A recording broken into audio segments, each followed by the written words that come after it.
A stormy night. The rain poured outside, each drop hitting the windows like a drum, a constant reminder of the storm that had locked Emma and her stepbrother, Noah, alone in the house. Their parents had left for the weekend, trusting them to hold down the fort while they were gone. But the storm had knocked out the power, leaving the house eerily quiet except for the rain.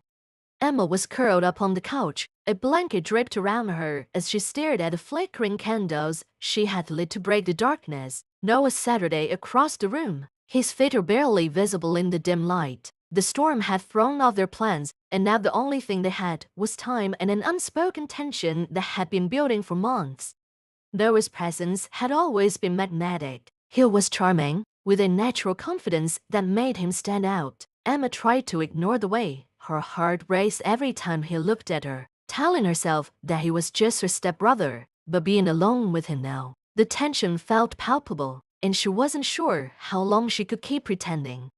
"What are you thinking about?" Noah's voice broke the silence, low and calm, sending a shiver down her spine. Emma glanced at him, catching his dark eyes watching her. There was something in his gaze, something that made her pulse quicken. "Nothing," she lied, shifting under his stare, just waiting for the storm to pass. He didn't look convinced. Noah stood and walked toward her, his movements slow and deliberate, as if he was testing the air between them. He stopped in front of the couch, his eyes never leaving hers, and Emma felt her breath catch. "You've been avoiding me," he said softly, his tone more curious than accusatory. Emma's heart pounded in her chest. "I haven't." "Don't I?" Noah interrupted gently, sitting down next to her. "I can't feel it. Something's been different between us for a while now." She could feel the warmth of his body next to hers, their legs just barely brushing under the blanket. The electricity between them crackled, more intense than the storm outside. Chapter 2. Crossing the line. Emma couldn't bring herself to speak, couldn't deny what he was saying. The truth was, she had been avoiding him. She had been afraid of what these feelings meant, of the growing attraction she couldn't seem to control. Noah reached out, his hand grazing her arm, sending a wave of warmth through her. "You don't have to be afraid of it," he said, his voice low, almost a whisper. Emma turned to face him, her heart in her throat. His face was close now, so close she could see the flicker of the candlelight reflected in his eyes. "We can't," she whispered, but her words lacked conviction. Noah leaned in, his lips hovering near hers. "Tell me to stop," he said softly, his breath warm against her skin. Emma's heart raced, her mind screaming at her to push him away, but her body betrayed her. She didn't move, she didn't say a word. Instead, she closed the small gap between them, her lips finding his in a kiss that was soft at first, hesitant, but quickly deepened as the floodgates opened. The kiss ignited something between them, a passion that had been simmering for too long. Noah's hand slid around her waist, pulling her closer as the kiss grew more urgent. Emma's fingers tangled in his hair, her body pressing against his as she gave in to the desire she had been fighting for so long. Chapter 3. Giving in. The blanket fell away as Noah's hands roamed her body, his touch sending shivers through her. Emma gasped as his lips moved from her mouth to her neck, leaving a trail of soft kisses that made her body tremble with want. She could feel the heat of him, the strength in his arms as he held her close. "Noah," she whispered, her voice filled with both desire and uncertainty.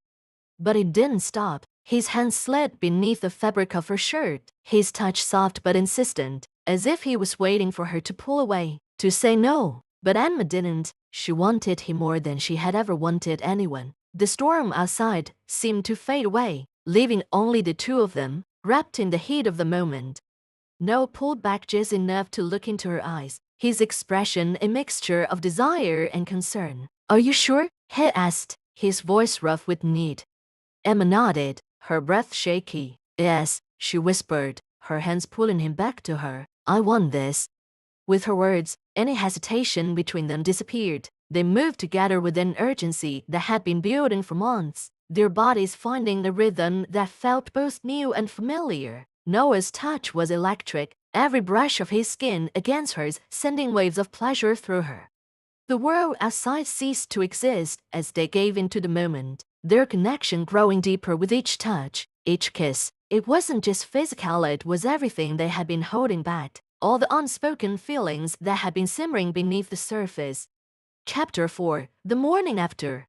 The storm had passed by morning, leaving the house bathed in soft sunlight. Emma stirred, feeling the warmth of Noah's body still wrapped around hers. She blinked, her mind slowly coming back to reality as she realized what had happened.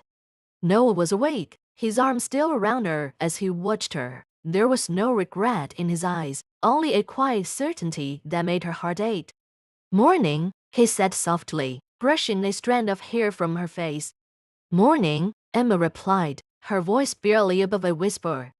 For a moment, they just lay there, the silence between them comfortable, but reality was starting to creep in, and Emma wasn't sure what to say. They had crossed a line, one she wasn't sure they could come back from.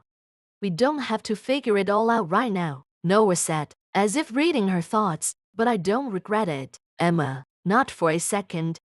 His words eased some of the tension in her chest, and she nodded, resting her head against his chest. Maybe they didn't need to figure everything out right away. Maybe, for now, it was enough that they had finally given into what they both wanted.